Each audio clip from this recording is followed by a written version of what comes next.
Alright everybody, and welcome back to the channel. My goal with these segments are to bring you stories from across the internet and hopefully share a little experience and some insight, and also learn a little something from you in the comment section below too. So let's go ahead and get into it. So today I'm going to read a story. This one is from Reddit. Right, so getting into it, the title of the post today, if you go to search it, is I'm a 40-year-old white belt, just got my MCL torn from a blue belt messing with leg locks, second guessing school. He goes on to say, returning to BJJ at 40 years old after a decade away, two-stripe white belt back in 2011. So although I've had 10 months or so of experience total, it's basically goes on to say he's pretty much still a white belt. He was basically rolling with a blue belt. I rolled with him many times before, chill person. Suddenly I felt him grab my foot, and next thing I knew, 2 loud pops on my ACL. Looked like a grade 2 tear. I wasn't toughing anything out. I just moved my body slightly to try and recover, and that's all it took. He was adamant he didn't crank anything and was very apologetic.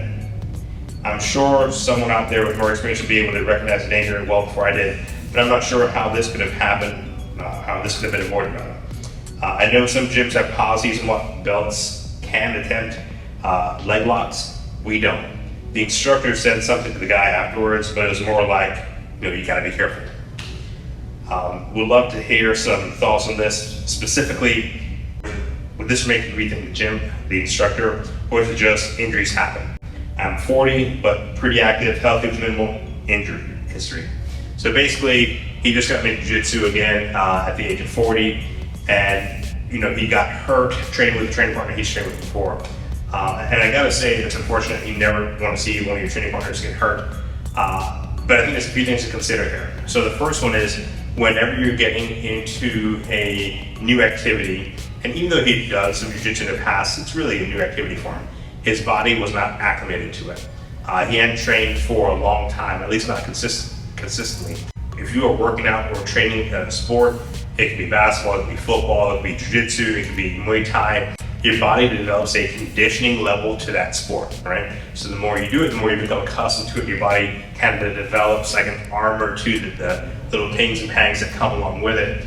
And I think one of the issues here is that your body was not really primed for this. So it was just more in a collision of the perfect circumstances that led to you getting hurt, right? It was, you admitted yourself it wasn't really cranking or doing anything crazy.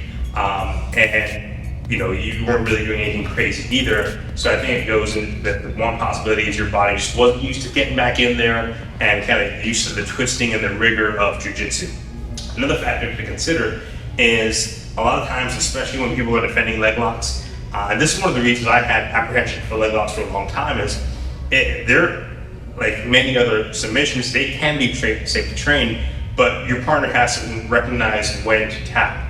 And a lot of times, people in their haste to defend and move, they'll start to twist and turn and will end up doing more damage to themselves when they do that versus actually tapping or taking a moment to think through the situation. We can even look at BJ Penn, who's one of the best jiu-jitsu players. You can see here in this fight where he basically injured himself, turning the wrong way in this submission. So if it happens to the pros, it certainly can happen to the rest of us as well. So I wouldn't take this as something necessarily where your partner is being a jerk.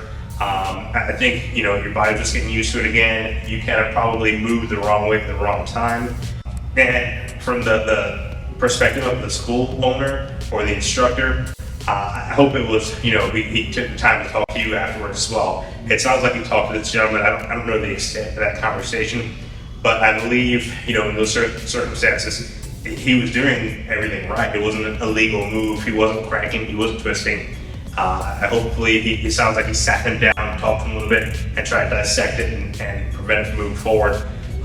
If you kicked out everybody that happened to be part of an injury in jiu-jitsu, you'd have very few training partners after a couple of years, right? So I think it's a good learning experience for him. It's a good learning experience for you. Hopefully, this is something that you can get fixed and are able to recover and bounce back from. I know those can be really frustrating injuries, but we'd love to hear from you in the future.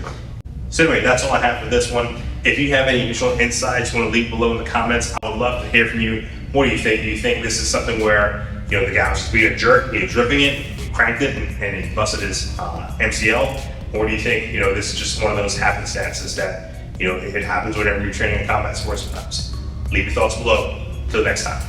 Peace.